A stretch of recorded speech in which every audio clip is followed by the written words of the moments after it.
Hai Ergex, harapan baru suarakan dunia. Halo teman-teman, perkenalkan saya Alvin, host kalian untuk beberapa podcast ke depan.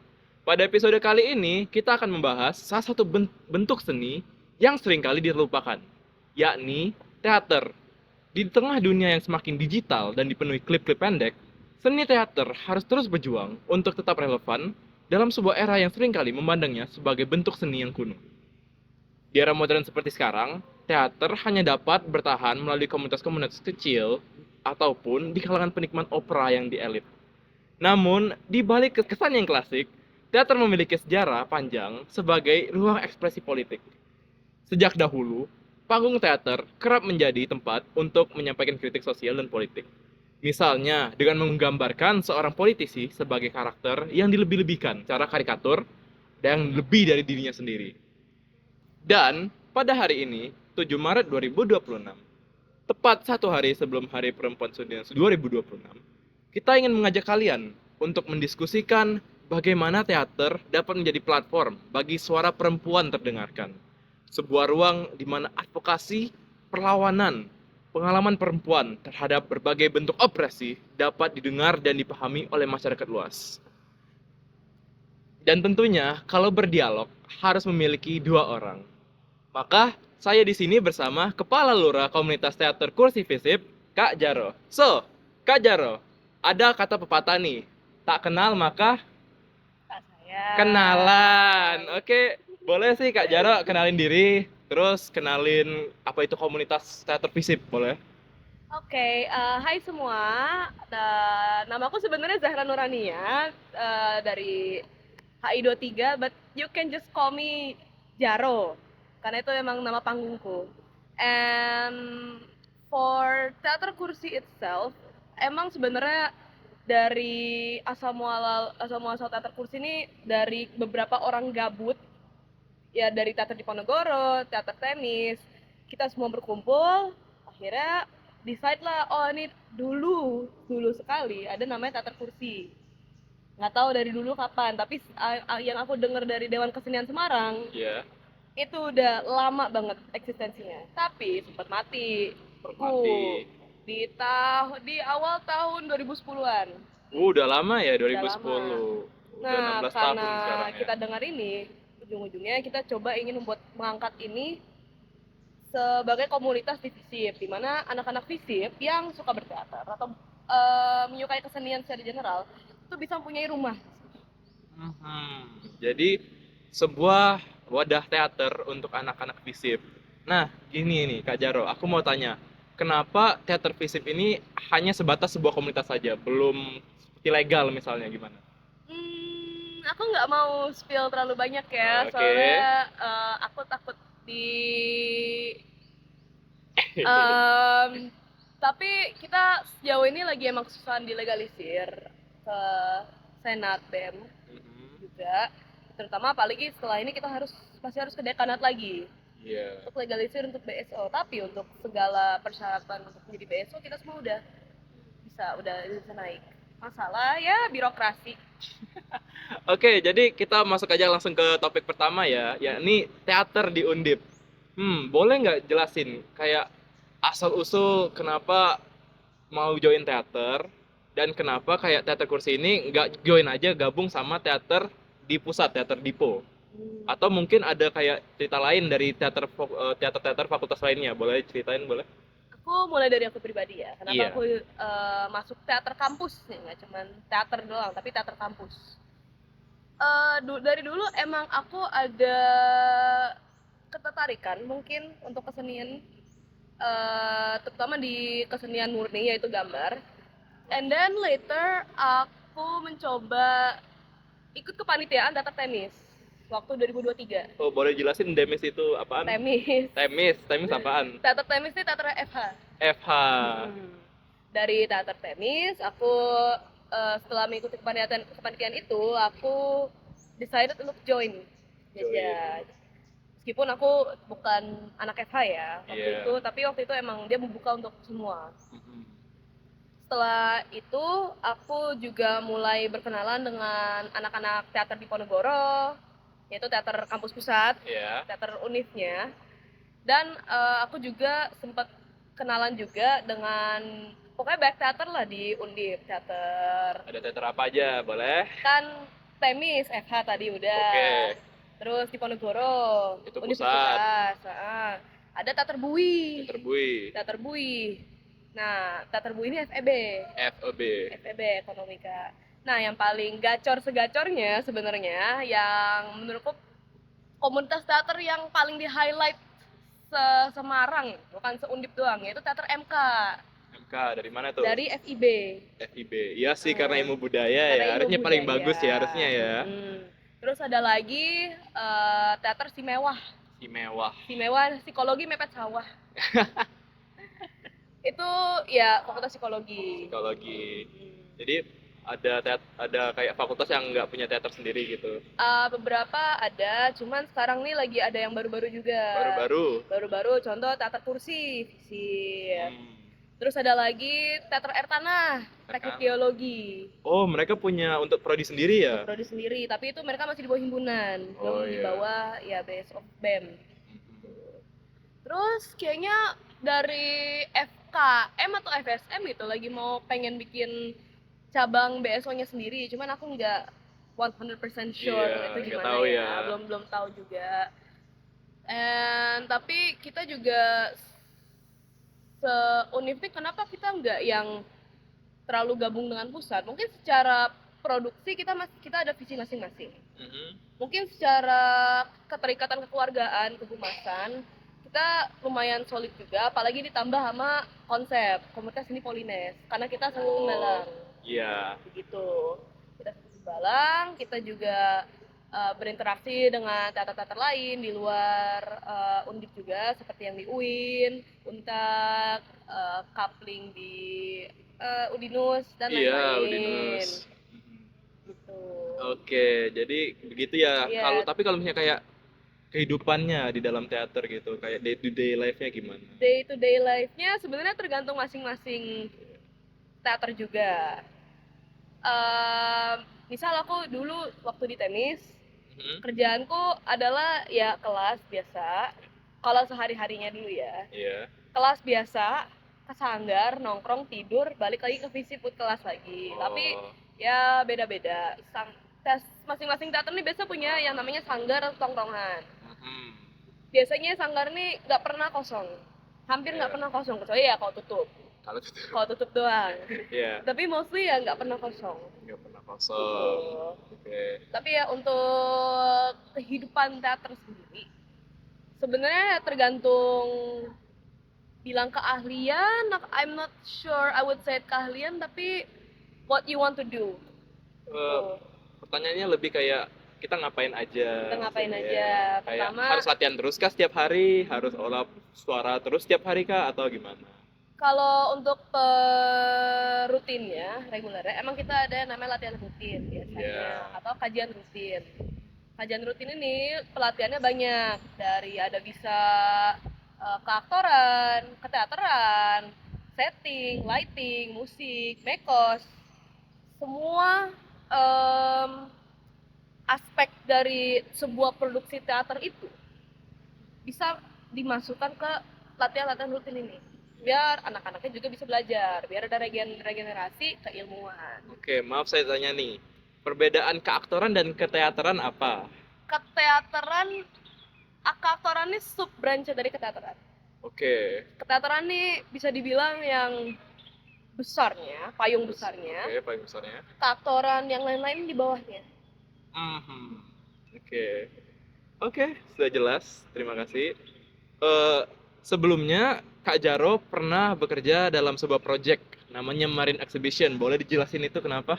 Nah, kayak teknisnya kenapa bisa diajak teater kursi dari Marine Exhibition itu sendiri kan dari FPK. Kok bisa diajak gitu? Oke, untuk Marine Exhibition itu sendiri just a TLDR itu emang program seninya program kerjanya mikat dari Himpunan Mahasiswa Ilmu Kelautan. Dalam kolaborasi juga dengan Himpunan Mahasiswa Oceanografi. Di situ kita sebenarnya ketua pelaksananya kemarin ada sempat banyak nanyain tentang komunitas teater lain. Diponegoro, Temis, Temis, MK, Bui. Bui nggak Bui nggak dia. kemarin nggak di ini. Sempet dikontak cuman nggak tahu kejelasannya gimana juga. Iya. Itu em, kenapa teater kursi? Karena emang waktu itu setelah kita ada berapa banyak job, waktu kita emang lumayan senggang. Dari aku sama Raja bantu-bantu teater Lipo, teater Bui, habis itu kita lumayan senggang. Karena kita ambil job itu. Gitu. Dan kita mungkin juga ada rekomendasi dari anak FPK yang dulunya tenis juga. Jadi jadi udah lebih kenal ke ya. rekomendasi kenalan. Gitu. Nah, untuk Marek sendiri, kita emang diminta untuk meng-fill in untuk keteaterannya. Karena itu exhibition seni, mereka meminta ada teater. Ya sudah, kita berkontribusi di bagian keteaterannya, melatih aktornya dari FPK juga, dari ilmu kelautan. Terus tapi ya sutradara, pimpinan produksi, lighting, DLL, musik itu dari kita, proses kreatifnya dari kita. Tapi untuk proses produksinya, logistik, acara dan lain-lainnya itu hasil dari kerjasama kita dari MOU kita berdua juga. Oke. Boleh sih. Jadi kayak boleh ceritain kayak produksinya gimana. Kita kan Kak Jaro sendiri kan sebagai pimpinan ya. Apa penulis naskah doang? Penulis naskah doang. Jadi Penulis naskah doang, aku penulis lighting. iya, lighting Aku juga. lighting, aku Jadi tukang lampu. boleh ceritain experience-nya kemarin kayak dari awal hari H plus hari H plus gitu. Hari H plus. Untuk awal konsepsinya emang sudah ada tema sendiri dari ilmu kelautannya. Oke. Aku sebenarnya lupa persisnya itu apa, tapi lebih ke Mainin laut. mainin suara dalam kesunyian atau suara yang dibungkam.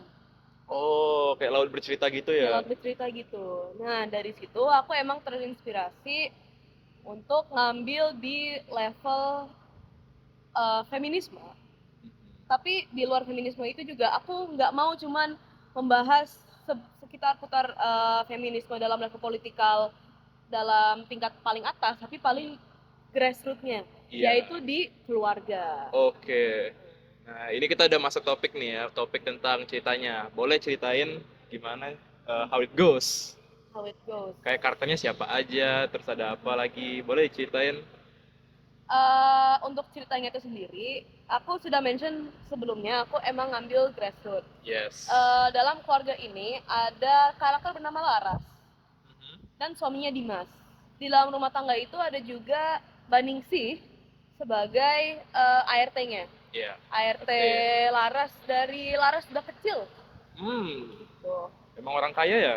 Ya, dibilang kaya-kaya banget, mungkin nggak terlalu, tapi ada lah. Bercukupan lah. Old money gitu. Old money. Nggak old money juga. Oh, enggak dong. Untuk Laras sendiri, dia ini emang focal point dari yang aku ingin sampaikan itu, yaitu suara yang dibungkam. Laras yang sudah seumur hidupnya dibungkam oleh ayahnya, dan juga lanjut lagi ke suaminya juga, yang coba bungkam suara dia.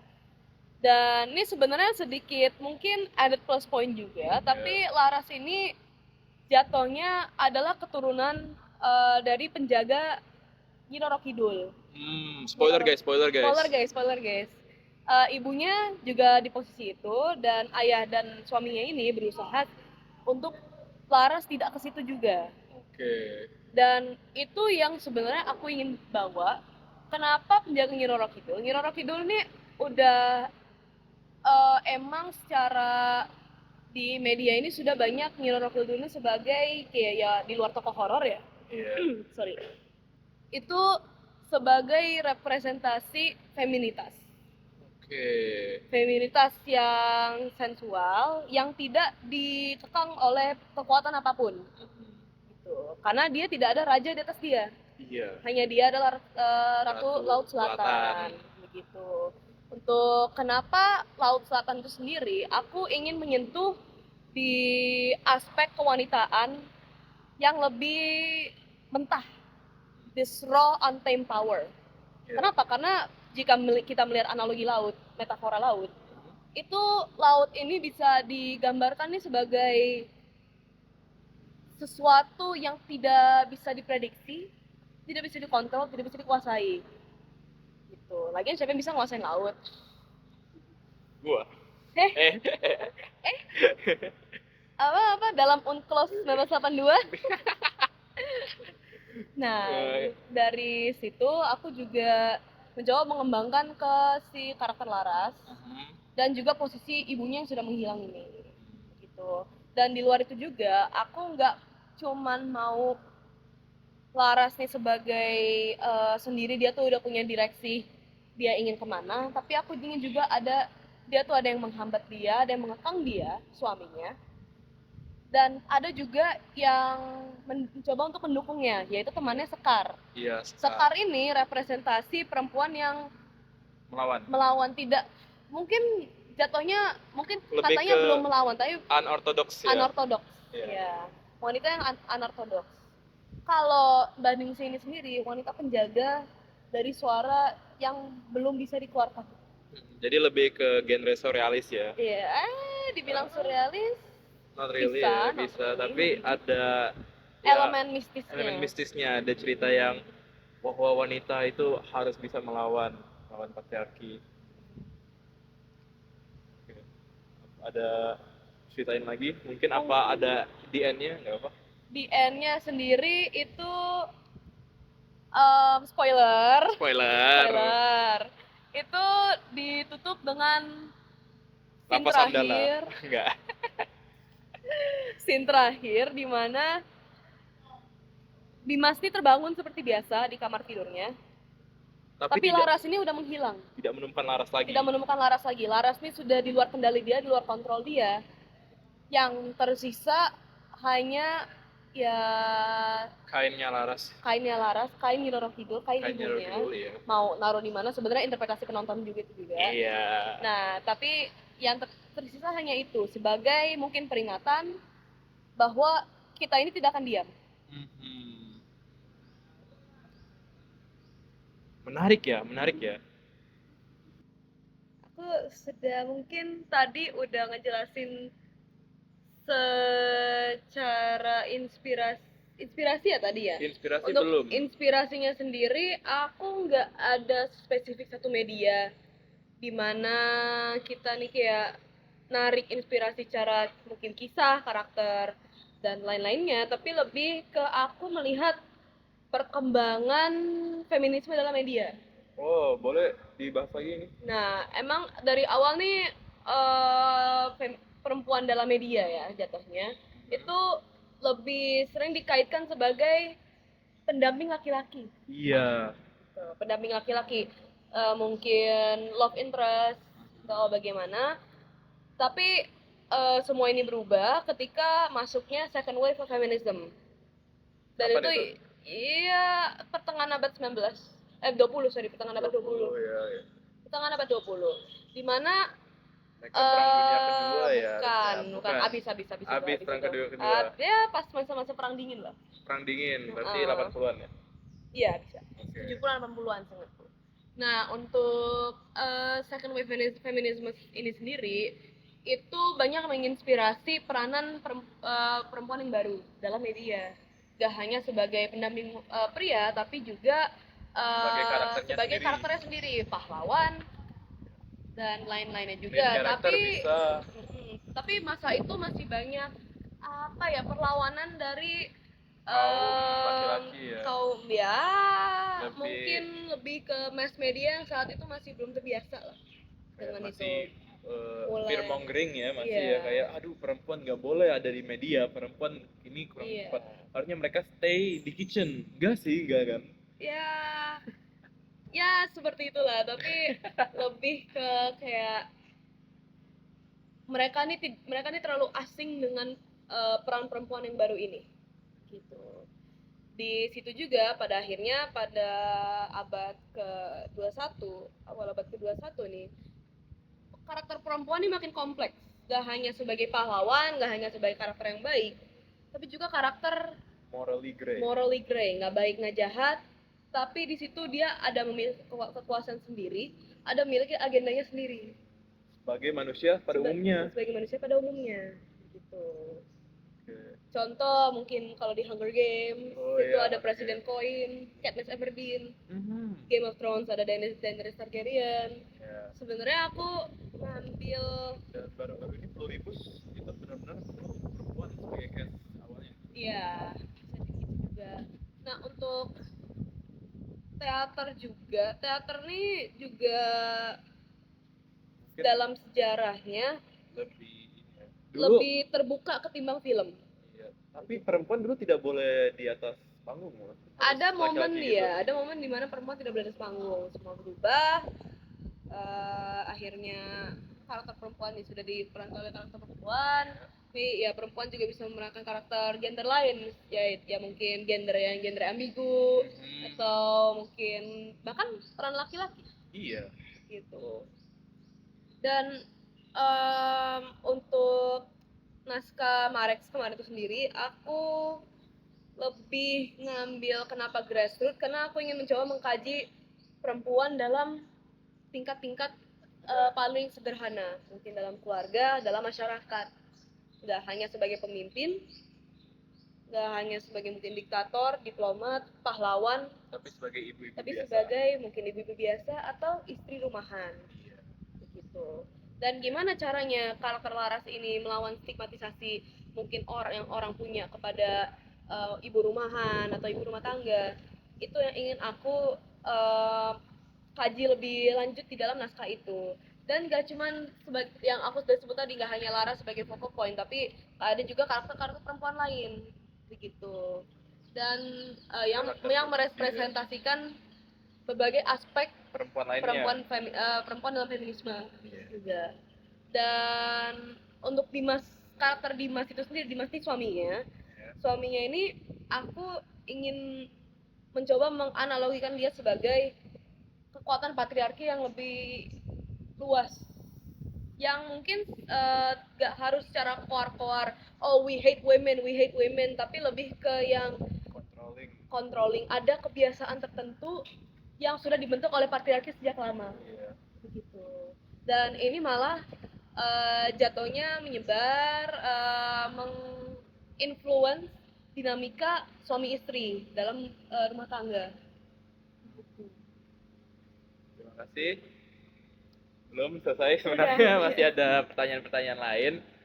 Jadi, how does storytelling di atas panggung itu bisa ngebantu perempuan? Padahal cuma storytelling biasa loh. Kayak adegan-adegan biasa, tapi kenapa bisa ngebantu perempuan? Dari perspektif kakak gimana? Panggung teater ini yang sejauh ini aku pelajarin ya, dan aku juga lihat kalau secara mungkin teknis dan aspek kesenian ini, teater ini is a one take moment. Iya. One take moment, nggak kayak film yang bisa cut adegan ke muka atau mungkin bisa dari perspektif dari kamera sendiri, tapi ini full audience yang duduk dari awal sampai akhir melihat satu point of view panggung atau mungkin berbagai point of view panggung. Dan disitulah challenge-nya bagaimana kita bisa membawakan apa yang kita, aspek cerita apa, aspek kesenian yang ingin diberikan kepada audiens gitu. Nah, untuk mungkin storytelling on stage ya, kita hanya bisa mengontrol apa yang kita taruh pada naskah dan apa yang kita persembahkan di atas panggung. Kita nggak bisa mengontrol satu hal penting dalam teater, yaitu interpretasi penonton. Begitu. Interpretasi penonton masing-masing kan dengan mungkin kayak pandangan hidupnya masing-masing, mungkin memiliki pandangannya masing-masing terhadap suatu cerita teater yang sudah dibawakan di atas panggung begitu. Dan contoh misal kalau dalam musikal Hadestown atau sebagainya, mungkin bisa dibilangkan ini retelling atau adaptasi atau mungkin buatan cerita yang sudah terinspirasi oleh cerita sebelumnya. Tapi ada juga aspek yang lebih orang nih bakal melihat nih, dia mengambil tema yang lebih luas yang menggores permukaan dari topik yang mungkin jatuhnya bisa dibahas tabu atau nggak lazim. Boleh itu mungkin secara contohnya subteks satu atau apa? konteks. Contohnya apa? Contoh, banyak teater terutama pada masa Orde Baru. Itu banyak yang bisa dibilang terkekang sekali dengan propaganda dan limitasi Orde Baru itu sendiri. Iya. Gitu, represi Orde Baru.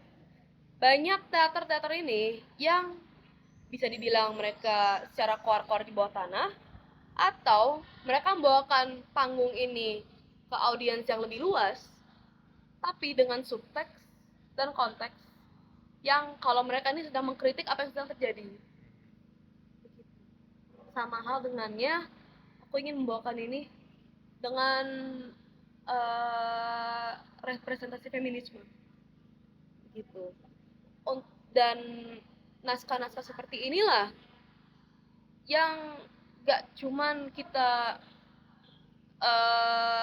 secara langsung membahas, mengkaji, misal dalam diskusi secara terbuka, secara terstruktur, tapi ini adalah sebuah kesenian murni. Untuk aspek kesenian murni ini, ya sebenarnya cara pembawaannya emang banyak kan. Iya. Tapi fungsinya ini yang fungsi dan outputnya ini yang menjadi berbeda. Kayaknya ini menarik sih, teater atau eh, seni-seni lain di Orde Baru ini bisa dikaji. Mungkin kayak kan emang sulit mengekspresikan diri di masa-masa itu. Jadi kayak sebuah teater, sesuatu yang diceritakan, sesuatu yang sudah dilatihkan berapa hari dan ingin kayak harus satu hari gitu doang gitu, itu kayak wow banget. Itu juga audiensnya kecil. Ada kayak emang teater kalau misalnya kayak sangat rowdy banget ya mungkin ya. Itu kayak itu harus di dalam space-nya yang dikit saja. Tapi kalau misalnya yang emang kayak mau clean, mau kayak yang lucu-lucuan aja, komedi-komedian, itu kayak itu masih bisa diluas ya, tapi kayaknya bakal boring orang. Orang mau teater yang kayak berdrama, yang harus ngebahas tentang resistance mereka, yang mereka bisa lihat terus kayak kok mirip-mirip cerita gua ya, when ya, kayak gitu. When ya, my kisah My gue. kisah gua. Jadi, keren sih untuk dikaji sih itu. Tapi Dan kita hari ini mau ngebahas tentang women ya guys, hari iya ini. sih. Tapi juga kenapa teater? Kenapa teater? Kenapa teater? Kenapa nggak kesenian lain? Iya. Ya sebenarnya kita juga ada keahlian di masing-masingnya juga, tapi kenapa teater sebagai wadah ekspresi diri, ekspresi perempuan itu juga? Kenapa nggak dalam lukisan? Ya itu sebenarnya subjektif balik lagi ke orang-orang juga. Iya. Apa sebenarnya yang mereka cari dalam teater? Gitu. Sebuah performance mungkin, sebuah logistiknya mereka mungkin, lightingnya mungkin. Kita Jangan bahas aku we would never know, we dong. would never know. Oke, so itu storytelling di panggung. Tapi coba storytellingnya Marek itu bagaimana itu nge-help reclaim woman sebagai orang marginal di dalam society kita. Untuk aspek marginalisasinya sendiri bisa dilihat dari gimana cara si Laras ini dipaksa untuk terus-menerus minum obat oleh suaminya, oleh ayahnya dulu, dan sekarang oleh suaminya. Sekarang. Sekarang udah pulang. Sekarang udah pulang. Nah, di situ em, terlihat sebenarnya jelas sekali bahwa Laras ini ya dia ada suara yang dibungkamnya ini marginalisasi. Dan untuk membantu dia untuk mencari suaranya lagi, itu dia tidak bisa hanya mendengarkan suaminya doang sebagai ya apa kata orang, suami ini harus yang didengar, suara suami ini yang paling benar begitu. Tapi juga di kenapa ada karakter Nyi Roro Kidul, kenapa ada karakter Sekar, kenapa ada karakter Baningsih, ini yang membantu Laras ini bertanya, sebenarnya emang kita ada suara dalam diri kita masing-masing di mana kita ini bertanya-tanya kenapa status quo-nya seperti ini. Tapi yang membuat sulitnya adalah mungkin cara untuk menyuarakannya, panggung wadah untuk mewadahkannya, atau support untuk mewadahkannya. Because untuk apa ya sekarang ini terutama di lingkungan Indonesia yang masih lumayan patriarkis. Iya. Nah itu yang aku ingin bawakan di situ lebih kayak gimana kita bisa saling support sebagai perempuan ke perempuan, Ya, perempuan ke perempuan ya. perempuan ke perempuan. Oh, Oh, bukan. perempuan. Oh, bukan, sorry. Oh, bukan. Nah, siapa tadi? Alvin, sorry kenalan lagi. iya, Alvina, sorry Alvina. Alvina. Oh, perempuan. Oh ya, perempuan. Gitu. Gimmick. Gimmick, gak suka. Nah, untuk kayak support women to women ini nggak cuman support women to women, as in kita ini juga kita dengan melakukan ini kita membenci pria, Iya. tapi kita ini lebih kayak menanyakan Perempuan kenapa itu- seperti ini pertama, Iya. dan apa yang bisa dirubah Mhm. demi kita ini setara, demi kita ini mempunyai akses dan kesempatan yang sama tanpa hambatan dan tanpa dibungkam. Dan tanpa minta-minta sendiri, kita anggap aja sebagai default ya kayak gitu Iya. ya. Oke, kayaknya udah cukup ya. Oke, tunggu kita bacain dulu endingnya. Promosi Mas. Oh, promosi dulu, promosi teater kursi. Oh Boleh? iya, kamu kan juga teater kursi. Iya. Apa Meditech? Eh, Eh. guys, spotlight guys. Kita hari ini memberi spotlight untuk komunitas teater visip, teater kursi dari Kak Jaro. Nah, kita mungkin oprek belum ya? Boleh nggak sih? Boleh nggak Kak? Boleh. Boleh, oke boleh. Untuk oprek sih sebenarnya ya belum pasti juga karena kita juga belum bisa ke yang atas. Tapi Ya. kita sejauh ini lebih rekrutmen dengan tarik-tarikan aja. Orang mau login ya udah kita loginin. Tapi sejauh ini kita juga bentar lagi mau ada proses sendiri produksi perdana kita juga. Perkiraan kita naruh tanggal di September ke November. Oke. Gitu.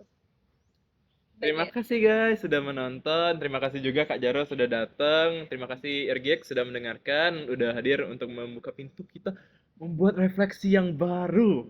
Oke, kita lebih paham. Jadi kayak teater itu bisa jadi wadah untuk suara perempuan didengarkan dan juga sebagai resistance orang-orang marginal biasa. Oke. And that's a wrap for today's episode. Thank you so much Kak Jaro udah hadir dan buka banyak pintu refleksi baru untuk aku dan juga teman-teman Irgex. Thank you juga ya untuk Alvin, dan mungkin terima kasih juga ke teman-teman HMPSHI yang sudah mengundang aku untuk berbincang di siang yang agak mendung ini sebenarnya. Iya, tadi kena hujan dikit ya kalian. Iya, nggak ngaruh. Nggak ngaruh juga, aman-aman. Di sini setelah berbincang tadi ya, kita udah lebih paham. Kita jadi lebih paham bagaimana pentingnya panggung teater sebagai ruang aman sekaligus ruang perlawanan bagi perempuan yang merasa suara mereka belum didengarkan. Sebagai generasi muda, itu responsibilitas untuk membuat suara mereka ini lebih gede, lebih bergetar di mata dunia. Jadi ada quotes guys, because sometimes reclaiming the stage is the most radical act of courage a woman can do. Sometimes it's the only place where justice feels real. Culture ya. Take care, terus kawal isu sosial dan politik, dan jangan lelah untuk bersuara. See you on the next episode, Irgex. This is Alvin signing out. Harapan baru, suarakan dunia.